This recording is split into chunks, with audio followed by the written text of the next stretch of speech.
Okay, so yeah, so we started looking at respiration, actually the biochemical process of this yesterday, and basically we split it up into the 4 stages. Obviously, if we're doing anaerobic respiration, like we said, that just goes through glycolysis, that first stage, and then nothing else happens.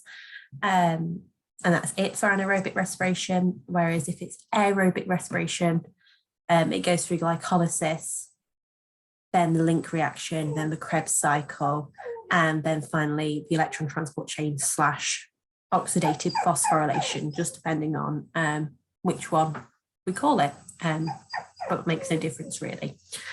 So we're just going to look at what happens in the stages of respiration and what happens in the first part. So yeah, let's have a quick recap of glycolysis. So glycolysis basically is just that breaking down of glucose to get to pyruvate. So that's basically the whole idea of what glycolysis is. We've got a molecule of glucose and we want to break it down, and we actually end up with eventually with 2 molecules of pyruvate.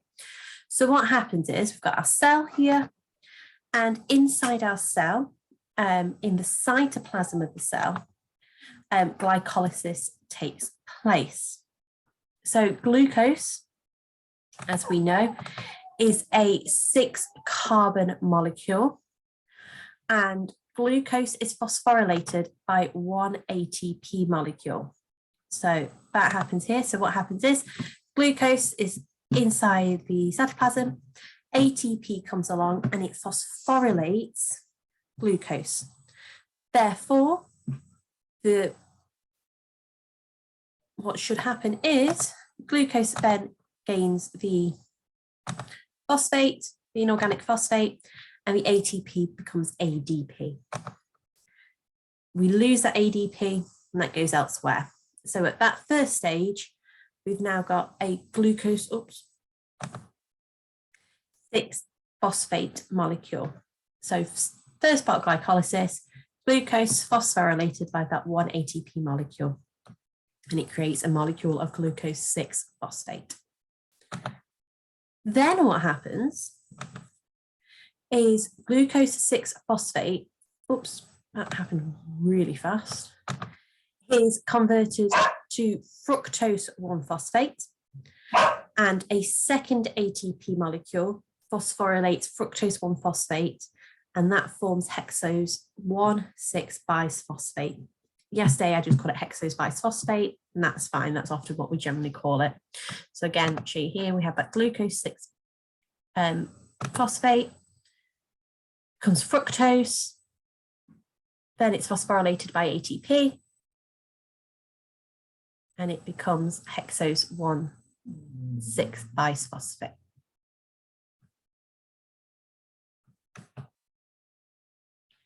So the hexose 1,6-bisphosphate is then split into 2 triose phosphate molecules. Okay, so this is a 3-carbon sugar with 1 phosphate group attached. So we'll see that now. So basically this splits. So each molecule then is a 3-carbon molecule.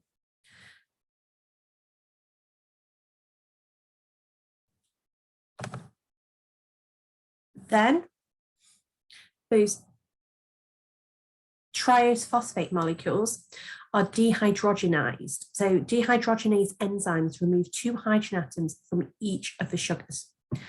NAD is the hydrogen acceptor, and it forms 1 NADH for each triose phosphate. And each sugar also produces 1 ATP by substrate level phosphorylation. So we've got those triose phosphates.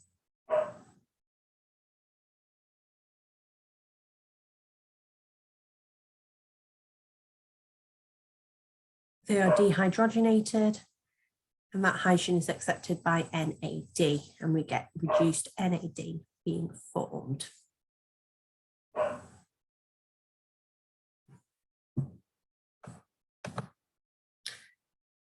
Then the 3-carbon intermediate is now finally converted to pyruvate, and that's done by enzymes, and this also generates a molecule of ATP.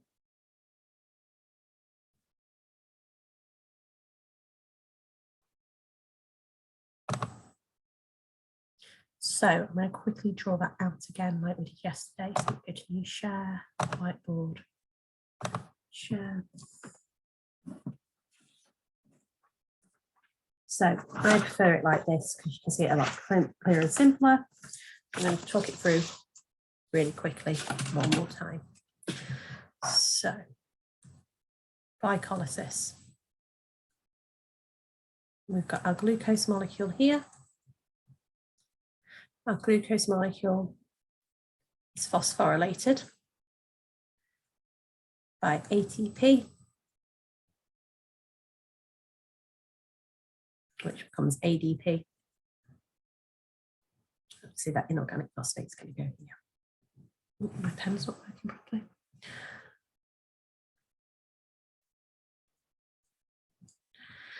When it's phosphorylated, it becomes glucose phosphate.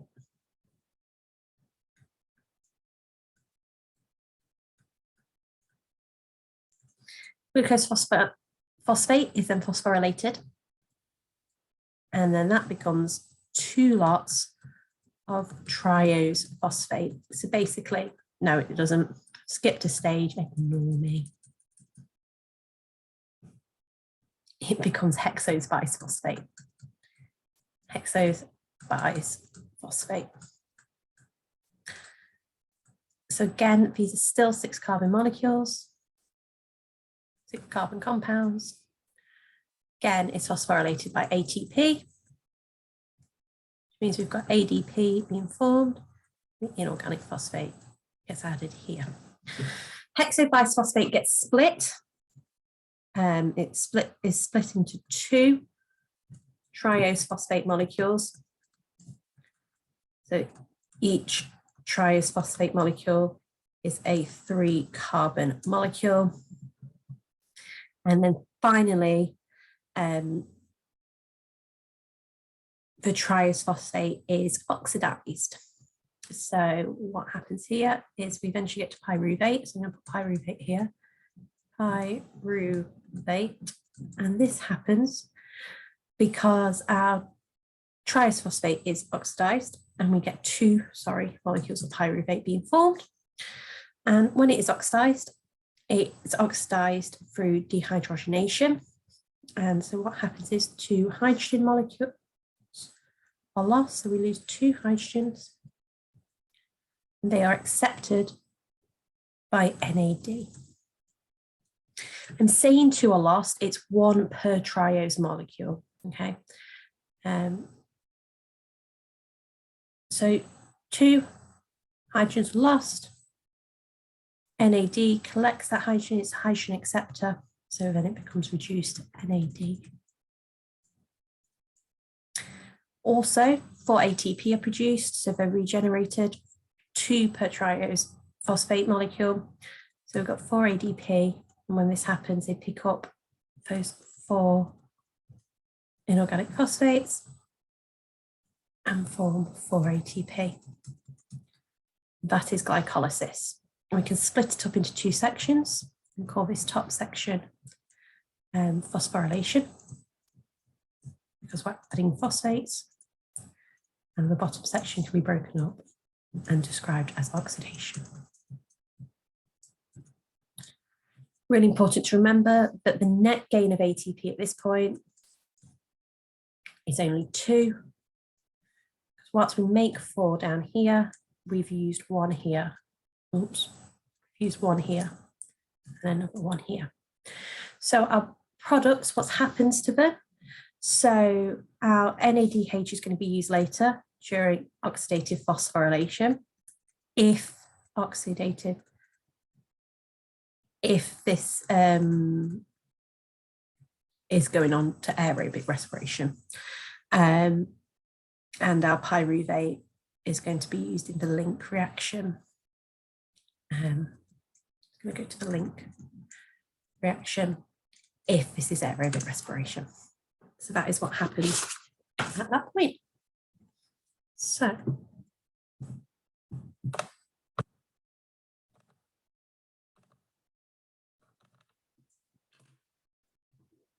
stages of glycolysis. Don't want to do that. It's messy. Okay, so what happens to pyruvate? So we've just said we've now got 2 molecules of pyruvate. Glucose has been broken down and it goes through all the stages of glycolysis to eventually get to 2 molecules of pyruvate. After glycolysis, this state of pyruvate depends upon the type of cell respiring and the amount of oxygen present. So depending on if it's aerobic or anaerobic respiration, 2 different things happen. This is high O2. I actually want to go through the low O2 first. So I'm going to go sort of skip ahead and say what happens if it was in low O2, and then we'll skip back to high, because basically if it's in low O2, anaerobic respiration is going to happen, and then we can stop that there. So in animal cells, if there is a low amount of oxygen present, anaerobic respiration is going to occur. So the glucose has been broken down to pyruvate. It's not much oxygen, so anaerobic respiration is going to occur. Without oxygen, pyruvate can't enter the aerobic pathway. So glycolysis becomes that main source of ATP, but this does need a constant source of NAD. So anaerobic respiration in animals, what happens is, and we talked about this yesterday, the pyruvate is going to get broken down, okay? And the NADH, which is that reduced NAD produced in glycolysis, is oxidized to NAD. So you should be able to see this here. I say this, but not much is happening. Here we go. So there's our pyruvate. And what happens is that NADH that's produced in glycolysis is oxidized. Pyruvate is going to accept the hydrogen ions from the reduced NADH and the cytoplasm, forming lactate. So basically it's oxidized, pyruvate accepts these hydrogens, and it becomes lactate. So that is the process there. So anaerobic respiration animals, pyruvate, it's broken down to lactate, and that happens because that reduced NADH from glycolysis, it's oxidized, so it loses the 2 hydrogens, pyruvate accepts them, becomes lactate, and then we just have NAD left at the end. And that NAD now can be used to produce more pyruvate, so then it cycles back to the beginning of glycolysis. So for anaerobic respiration to occur, we need a constant supply of NAD. So this really helps that.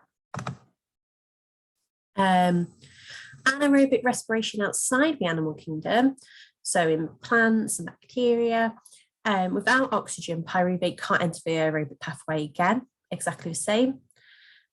Again, glycolysis is the main source of ATP, and it needs a constant source of NAD. So this is in a yeast cell. So what happens this time is, rather than producing lactate, eventually we're going to produce ethanol. And this is in order to replenish that level of NAD that we need for glycolysis. So firstly, what happens is enzymes cause pyruvate to release a molecule of carbon dioxide, forming ethanol. So the ethanol is decarboxylized. So that molecule of carbon dioxide is released and we form ethanol. So here's ethanol. Then, and it doesn't just end there, we have the same thing happen as before. Reduced NAD comes along. So we lose that carbon dioxide, we've got ethanol. Reduced NAD arrives, it's oxidized and donates a hydrogen ion to the ethanol molecule. This, along with a hydrogen ion from the cytoplasm, forms ethanol and NAD. And the NAD then is reused in glycolysis, making more pyruvate and ATP. Oops, I want to go back. So that is what happens in anaerobic respiration. So that stops there. So what then happens to pyruvate in animal cells that have got a high amount of oxygen, or plant cells, any cells that have got high amounts of oxygen? Well, what happens is the link reaction, which is what we talked about yesterday. So what happens here is the link reaction, and this allows pyruvate to enter the aerobic respiration system, respiratory pathway, and it converts it to acetate. So we've gone from glucose to pyruvate, and now we're going from pyruvate to acetate. NAD is needed again for glycolysis, and that's regenerated later in this process. So link reaction. This occurs in the mitochondrial matrix. So what has happened is the pyruvate that was made in the cytoplasm has to be actively transported into the mitochondria before the reaction can begin. So pyruvate, via active transport, goes into the mitochondrial matrix. So that's the first thing. That's also like the pre-stage of the link reaction. So once that pyruvate gets to the matrix, pyruvate, apparently we're just going to skip every stage and just stick this on. Okay, so pyruvate is basically going to eventually react with coenzyme A to form acetyl-CoA. So I'm going to sort of talk through what's happening. Is it going to go through each stage sensibly? No.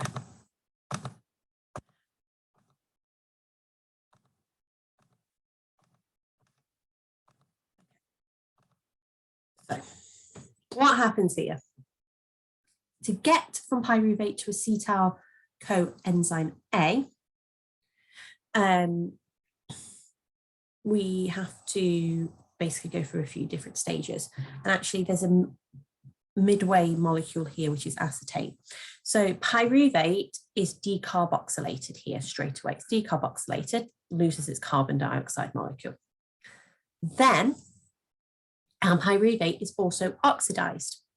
So it loses the hydrogen atoms, ions, NAD accepts them and becomes reduced NAD.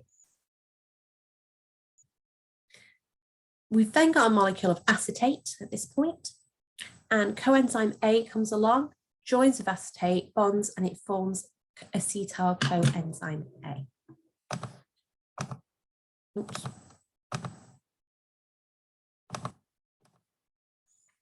So really quickly, going to show it you the whiteboard.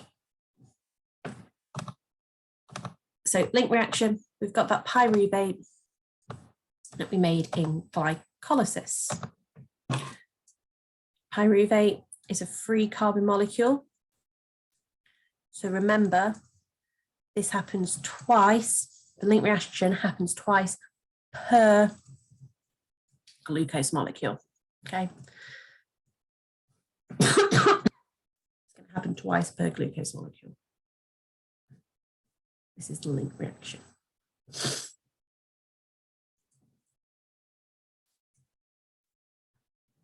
So we've got pyruvate, that's a free carbon molecule. It is decarboxylized straight away. It loses CO2. It is then oxidized. And that's with the hydrogens being lost. And that is accepted by NAD, which then we've got NADH. We then get this intermediate molecule called acetate, which is going to be a 2-carbon molecule, which makes sense because we've lost a carbon here where it's decarboxylated. And acetate bonds with coenzyme A, and it forms acetyl coenzyme A. And that is also a 2-carbon molecule. No ATP is produced. No ATP. And basically this happens twice. So at the end of this, what we should get is, once it's gone through twice, we'll get 2 lots of coenzyme, 2 lots of acetyl coenzyme A. And that goes into the Krebs cycle. We get 2 lots of CO2, which is waste. And we get 2 lots of NADH, so reduced NAD, and that goes into oxidative phosphorylation.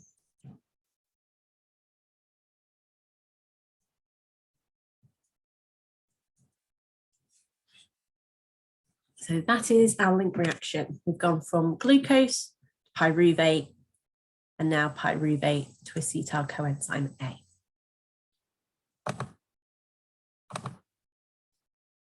So what happens next is the Krebs cycle. So Krebs cycle occurs, still in the mitochondrial matrix, so nothing has to move, and it produces a large number of reduced coenzymes and a really, really small amount of ATP. So basically the point of this is to make these coenzymes that we're going to use later in the electron transport chain so that we can make most of the ATP. So acetyl coenzyme A was just produced in the link reaction, and that comes along, and what happens is the acetate is removed from coenzyme A, and when that's removed, it combines with oxaloacetate and forms a carbon sugar, which is citrate. So coenzyme A is then reused in the link reaction, so coenzyme A goes away, and the acetate bonds with the oxaloacetate, 4 carbon, the 6 carbon, and makes the 6 carbon compound citrate. So that's the first part of the Krebs cycle.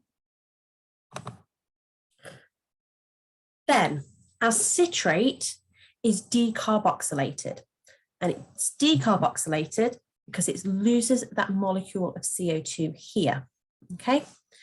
It is also dehydrogenated, and it releases 2 hydrogen atoms, and they are used to reduce NAD+, and this leaves a 5 carbon compound here, okay? So that hydrogen is accepted by NAD, which becomes NADH, and we get this 5 carbon compound. Once we form the 5 carbon compound,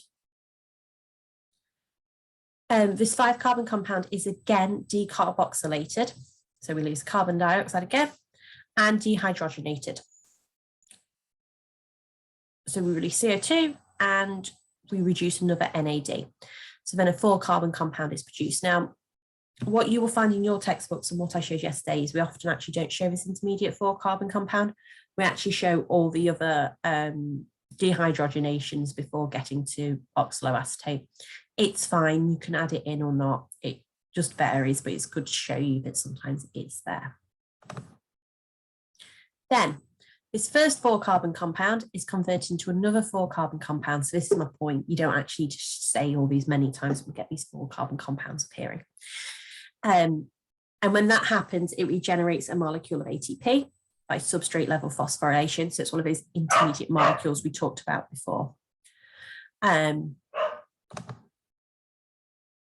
next conversion of the next 4 carbon compound involves dehydrogenation, and 2 hydrogen atoms are released, and these reduce FAD and produce FADH2 and a different 4 carbon compound. And then finally, the final 4 carbon compound intermediate is converted by oxaloacetate by dehydrogenation. So I'm going to draw this out again just to show it you in a bit of a more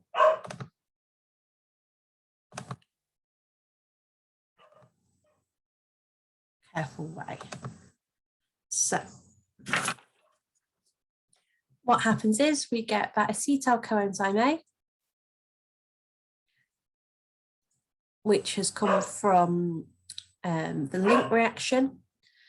That turns up and that releases the coenzyme A, and we just get left with the acetate. Acetate that's left behind bonds with the 4 carbon compound. It's already here, which is called oxaloacetate. Oxaloacetate. When they bond, they make a 6 carbon compound.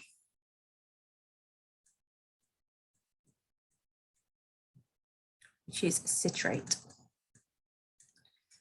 This is where the interesting stuff starts happening. So citrate will eventually become a 5 carbon compound. To get there, it is decarboxylated and it loses 1 carbon there.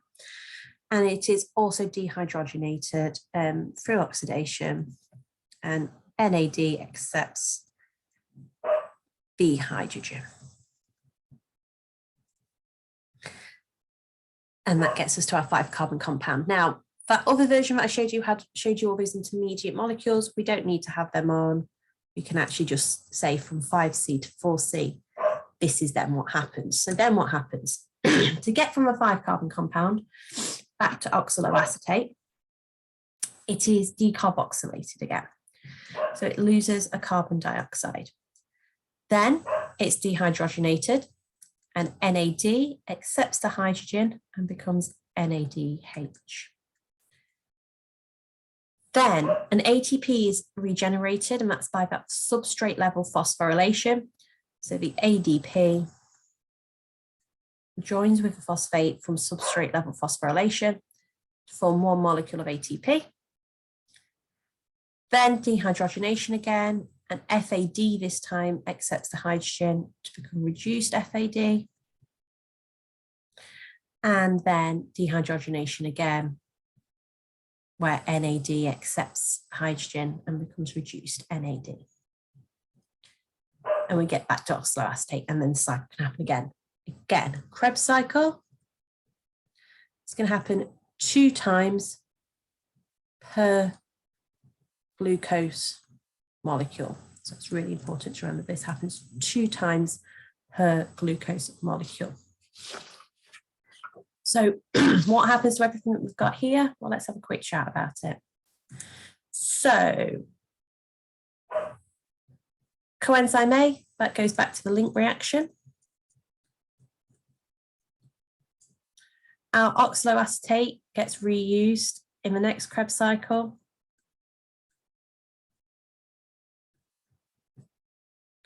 CO2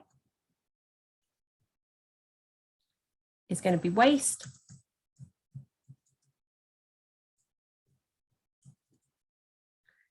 ATP, we've got 1, it's going to get used as energy. NADH, we've got 1, 2, 3. They're going to be using oxidative phosphorylation, so I'm just going to put OP next to them, just as shorthand. And then our FAD, that's going to be used in oxidative phosphorylation as well. So that's what happens with all the products of the Krebs cycle. So oxidative phosphorylation, or sometimes referred to as electron transport chain, that's our last part. So let's have a quick look at that. Now, I'm just going to go through this really quickly. So counting carbons is really important to make sure that we remember how many times things are happening. So if we go back to the beginning, this is the glycolysis part. So glucose, we know is a 6 carbon compound. Glucose, 6 phosphate, 6 carbon compound. Fructose, 6 carbon compound. Hexose bisphosphate, 6 carbon compound. Triose phosphate, that hexose is split, so then it's a 3 carbon compound. And pyruvate is also a 3 carbon compound. Okay. So keeping track, counting carbons again at this point. So oxaloacetate is a 4 carbon compound. It bonds with acetyl coenzyme A. And when it bonds with that, it becomes a 6 carbon compound because acetyl coenzyme A is a 2 carbon compound. So citrate is a 6 carbon compound. Citrate is decarboxylated. And when that's decarboxylated, it loses a carbon. So then it will make a 5 carbon compound. And then that's decarboxylated again. So we get our intermediate 4 carbon compounds along here. Just give me 2 seconds. I will be back. I just need to sort something out. I think this 4C is actually referring to acetyl coenzyme A, so I'll simply 2 carbon. So this should all add up now. So we should now have 2 carbon here, 6 carbon, 5 carbon, yeah, well, 4 carbons. So keeping track of the products. So for each molecule of glucose, in glycolysis, we produce 2 ATP molecules, 2 pyruvate molecules, 2 NADH. Each molecule of glucose, the link reaction produced 2 acetyl coenzyme A's, 2 carbon dioxides, and 2 reduced NAD. And for each molecule of the Krebs cycle, we got 4 carbon dioxides, 6 reduced NAD, 2 reduced FAD, 2 ATPs. So the reduced NAD and reduced FAD contain potential energy originally locked in glucose. So this is really, really important. And this energy is now going to be transferred to ATP by oxidative phosphorylation in the electron transport chain. So this is that final stage. We'll recap that now. So the electron transport chain, what happens in this is oxidative phosphorylation. So some textbooks, you'll just see this stage referred to as oxidative phosphorylation. You'll sometimes see this stage referred to as the electron transport chain. It's quite interchangeable. And it's basically the process that regenerates a huge amount of ATP. So this is when most of the ATP is produced during respiration. So the electron transport chain is formed from a series of proteins, and these proteins are found in the inner mitochondrial membrane. So let me get my words right there, inner mitochondrial membrane. So here's our mitochondria, and here we go. So this is the matrix where everything's happened so far. Here's the intermembrane space, and here's all those proteins we were just talking about. So the cristae, which are those infolds, maximize the surface area of this membrane, and this increases the rate of ATP production. So when we talked about that before, same cristae's got these infolds, increases the surface area. That basically means that we've got more areas for these proteins to be found, which then means that we've got more surface area, we've got more locations for respiration, this final stage of respiration to occur, which means the rate of ATP production can be nice and high. So what happens? So that reduced NAD that was produced in the matrix during the Krebs cycle, that comes along. Here we go. And oops, I'm going to.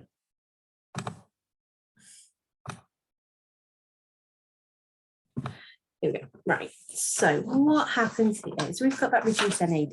That reduced NAD was made in the matrix during the Krebs cycle. And what happens to it is that it gets broken back down. So what's going to happen is, if this would work, it's now frozen. It's not that helpful.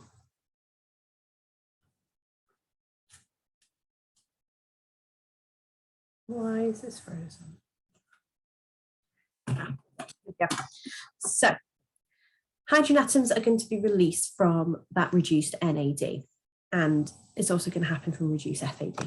And so those hydrogen atoms are released, and when they are released, we've oxidized that reduced NAD. But reduced NAD has been oxidized and it becomes NAD now, and the hydrogen atoms have actually split.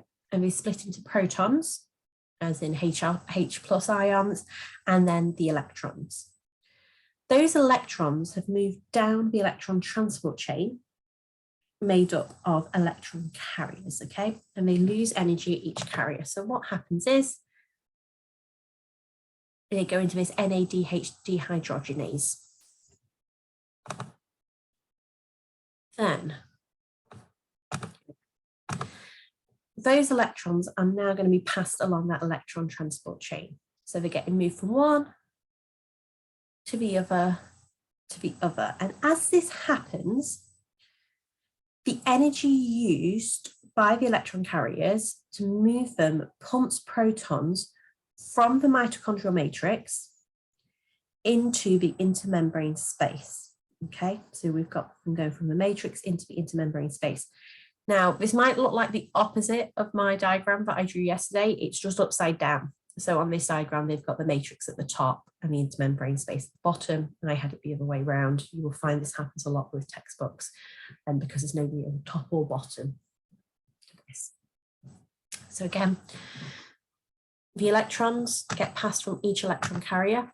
As they're passed, energy is used, energy is released. This energy that's released is used by the electron carriers, and they pump those protons from the matrix into the intermembrane space. So now we should have a higher concentration of protons in the intermembrane space than in the matrix.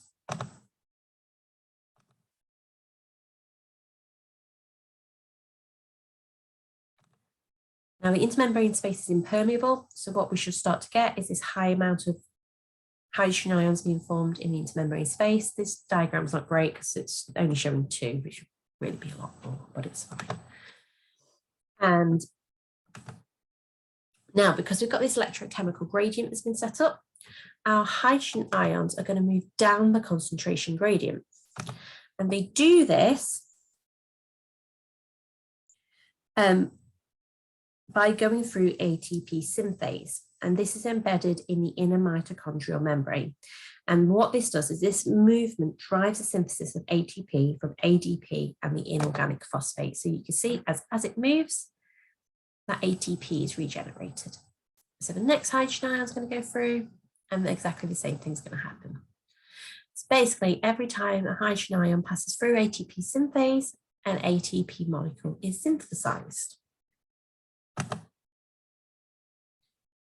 And then the final product in the electron transport chain, a cytochrome oxidase, it donates the electron pair to an oxygen molecule. And this is the final proton and electron acceptor, and it binds with the hydrogen ions in the matrix and it forms water. So this is that happening there.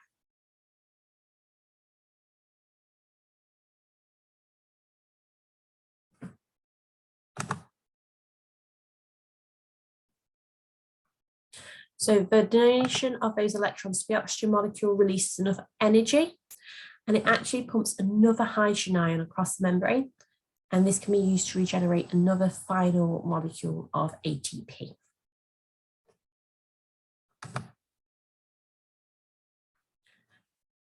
What can also happen, so we've shown you what happens with that NAD. Reduced FAD is also oxidized by the electron transport chain. However, it interacts with the second protein in the chain. So this means that it causes less hydrogen to be pumped into the intermembrane space, so it regenerates less ATP. Now, you don't actually, for your exam board, need to know that it goes into the second protein chain, but it explains why when we talked about it yesterday, and I said how many ATP are made by reduced NAD and how many are produced by reduced FAD, but reduced FAD produces less, and that is why, because it only goes to the second protein in the chain, the second electron carrier. So that means it causes less hydrogen to be pumped into the intermembrane space because it spends less time in the electron carriers. So therefore, it regenerates less ATP.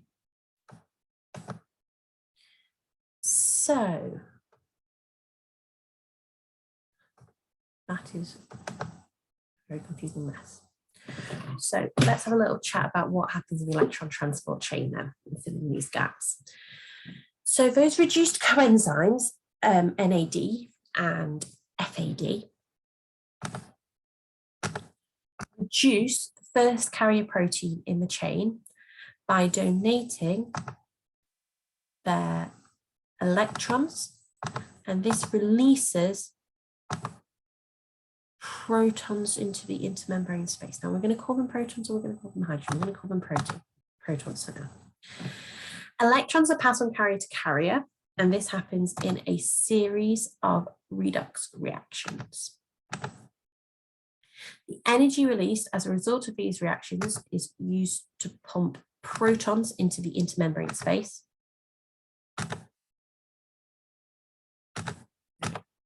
So let's start that again. Reduced coenzymes, NAD and FAD, reduce the first carrier protein in the chain by donating their electrons. This releases those electrons into the intermembrane space. Electrons are passed from carrier to carrier in a series of redox reactions, and the energy released as a result of these reactions is used to pump protons into the intermembrane space. Protons flow through a chemiosmotic channel down their concentration gradient. Enough energy is released during this process to enable ATP synthase to produce a molecule of ATP. And oxygen acts as the final hydrogen acceptor and it produces water. So how much ATP? In glycolysis, 2 molecules of ATP are used. No ATP is used in the link reaction and none is used in the Krebs cycle. 4 molecules of ATP are produced in glycolysis, none in the link, and 2 per glucose in the Krebs cycle, so 4. Net out. So by the electron transport chain and chemiosmosis, each reduced NAD can yield 2.5 ATP, and each reduced FAD can yield 1.5 ATP. So from 1 molecule of glucose, glycolysis yields 2 reduced NAD, and the link reaction yields 2 reduced NAD, and the Krebs cycle yields 6 reduced NAD and 2 reduced FAD. Therefore, we have 10 lots of reduced NAD in total. That means 25 molecules of ATP are produced from them. And we have 2 lots of reduced FAD. They make 1.5 molecules of ATP, so 2 times 1.5 means we get 3 molecules of ATP from reduced FAD. So in total, 32 ATP molecules overall. This is a theoretical yield. So the theoretical yield of 32 ATPs for each glucose molecule is actually rarely achieved. In fact, respiration is only about 32% efficient. So we're going to be making a lot less than 32 ATPs. Why is it not fully efficient? Why has it only got an efficiency of 32%? Well, what can happen is some protons can leak across that mitochondrial membrane. So actually not all of them are available to generate ATP via chemiosmosis. So actually some leave the mitochondria and go elsewhere. Some ATP is actually used up moving the pyruvate into the mitochondria by active transport. So when we talked about that right back at the beginning during glycolysis and say glycolysis happens in the cytoplasm, produces pyruvate, pyruvate enters the mitochondrial matrix via ATP, we know energy is required for active transport. Therefore, some ATP is used during active transport of that pyruvate to get into the mitochondrial matrix. We also use some ATP moving hydrogen from reduced NAD made during glycolysis into the mitochondria. And some energy is actually lost as heat. Heat helps to maintain a suitable body temperature for enzyme-controlled reactions, so we use some of that ATP up there as well. So, don't want that. Last little bit of this part before we do the final bit for today. Evidence for chemiosmosis. So the theory of chemiosmosis states that energy in a chemical gradient established by electron movement is used to generate ATP. So basically, when we get that chemical gradient forming, because we've got a large amount of electrochemical gradients, we've got a large amount of protons on one side and the other, and that's due to electron movement. And that happens because the electrons move across, which pumps the protons through, and this movement is used to generate ATP. So where's the evidence that this actually happens? So the proton gradient across the inner membrane can be measured as it corresponds to a pH gradient. So as that proton gradient changes, the pH gradient will change. We can also isolate ATP synthase, which is that protein that the protons pass through. So isolated ATP synthase enzymes can produce ATP using a proton gradient, even if no electron transport is occurring. So basically we can isolate that and do that in a lab, either with no electron transport occurring. So that proves again that chemiosmosis occurs. Because actually that electron transport only needs to occur to make hydrogen ions move from one side to another to pump them through.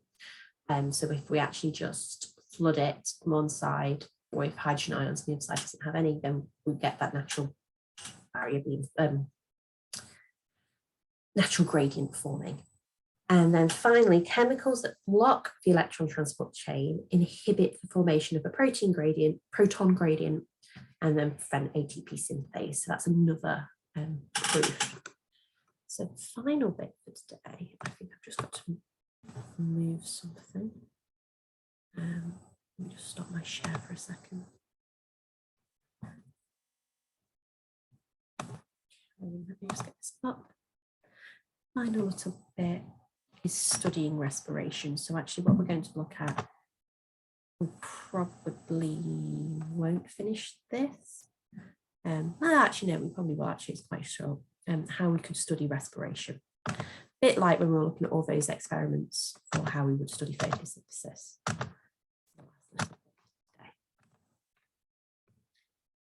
So, respiratory rate, that's something that we use a lot. We use this term a lot, and it gets misconstrued a lot and misunderstood as to what we mean by respiratory rate. What we mean by respiratory rate, it's the rate at which an organism converts glucose to carbon dioxide and water. So that's that sort of basic part. We don't actually look at how much ATP is being used because that's actually very hard to measure. So respiratory rate, we actually look at the waste products. How much is the original product being broken down to make these waste products? And we can actually do this by calculating and measuring an organism's rate of oxygen consumption. So studies on simple animals often use something called a respirometer. Struggle with some of these words. So respirometers measure a change in gas volume in a closed system. So basically, I think this one has got wood lighting over here, and it's a closed system. And then we've got them joining up across here, okay? So any change in respiratory activity, and it basically measures any change, has to be because of a study organism. So in this case, the wood lice, because it's a closed system, we've got no oxygen coming in or out from anywhere else, no carbon dioxide from anywhere else. So we use potassium hydroxide or soda lime, and that is in this one here, and this one will absorb the carbon dioxide produced, and it means any changes in volume along here are due to oxygen consumption. So it means that oxygen's being consumed, so then the carbon dioxide is being absorbed. So this tubing here, the flow of the liquid should change, and we would be able to see that. So here we go. We're going to actually, we've got one that actually shows that it was working. So basically, we've got clips at the top. And the first thing we do is we close it during the experiment to seal the apparatus. We can open it between experiments to equalize pressure and replenish gases in the chamber, because otherwise our test subjects, so in this case the wood lice, would run out of oxygen. We close it during the experiment so that it is a sealed condition, so we know no other gases are affecting it. Then the organisms that are under a test are placed in the experimental chamber, so in this case the wood lice, and that is sealed with a bung. And apart from the openings to the screw clip and the manometer, okay, so we've got the opening to the screw clip and then the manometer and nothing else. That's the only things that can get in and out there. So we put a known massive number of organisms in. So this one's using wood lice, and the small, we can get hold of them quite easily. The manometer is basically a capillary tube. And in the capillary tube, we put liquid and we colour this liquid. It can literally just be food dye put in. It just means that we can see the liquid really easily. And it moves in response to changes in volume and pressure. So the volume of oxygen produced can be calculated from reading the scale. So basically the position of that liquid where the dye is will change depending on the volume and pressure of oxygen. The other side, we have a syringe.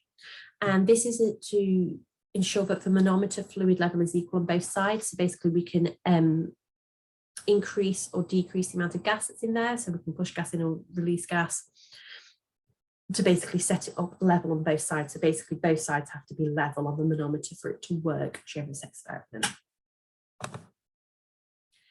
We also have the control chamber, and the control chamber is used to eliminate the effect of external changes in temperature and pressure. And these factors affect both chambers equally. So if anything does happen, so if there's a difference between them, we can measure that really readily and quickly. We then put glass beads in of equal volume to the organisms, because obviously that's a control chamber, so we need it to be exactly the same. So we put the same amount of glass beads in mass as there would be of blood lice. And then in the bottom of both, we put potassium hydroxide solution, and that's to absorb the CO2. Obviously, we put it in both because the one on the right is a control. All changes in volume or pressure are therefore due only to oxygen being consumed by respiration. So that basically eliminates the fact that it could be, oh, well, they're producing waste CO2. Well, it can't be. Potassium hydroxide is going to absorb that. So any changes in pressure in the manometer are only due to oxygen being consumed for respiration. So, other substances as well as glucose can be respired. Different respiratory substances release different amounts of energy. So we always talk about glucose, but we can actually use others. So carbohydrates, their mean energy value of 15.8 kilojoules per gram. Lipids, 39.4, and proteins, 17. So the difference in this relative energy values of these respiratory substrates is due to the amount of hydrogen atoms in each one. So if there's more hydrogen atoms available to reduce coenzymes, more energy can then be generated in the electron transport chain. The lipids have a high amount of hydrogen atoms in them, therefore they are able to reduce more coenzymes, therefore we can then generate more energy from them in the electron transport chain. And final thing is the respiratory quotient. And this is the ratio of volume of carbon dioxide produced to the volume of oxygen used in the same period of time. So basically, the volume of CO2 given out divided by the volume of oxygen taken in.